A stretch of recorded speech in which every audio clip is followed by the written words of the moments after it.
తెలంగాణ రాష్ట్రంలోని 13 రాజకీయ పార్టీలకు భారత ఎన్నికల సంఘం గట్టి షాక్ ఇవ్వనుంది. గత 6 ఏళ్లుగా ఎలాంటి ఎన్నికల్లో పోటీ చేయకుండా కేవలం గుర్తింపు పార్టీలుగా కొనసాగుతున్న 13 పార్టీలను రద్దు చేయాలని నిర్ణయించింది. ఇదే అంశంపై ఆయా పార్టీలకు కేంద్ర ఎన్నికల సంఘం నోటీసులు పంపించింది.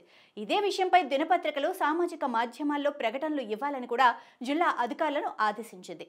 ఆయా పార్టీల నుంచి వివరణ స్వీకరించిన తర్వాత వాటి గుర్తింపును రద్దు చేయాలా వద్దా అన్న దానిపై స్పష్టమైన సిఫార్సులతో కూడిన నివేదికను ఈ నెల 10వ తేదీలోగా సమర్పించాలని స్పష్టం చేసింది. జిల్లాల నుంచి అందిన నివేదిక ఆధారంగా తుది నివేదికను కేంద్ర ఎన్నికల సంఘానికి పంపుతామని రాష్ట్ర ఎన్నికల ప్రధానాధికారి సుదర్శన్ రెడ్డి తెలిపారు.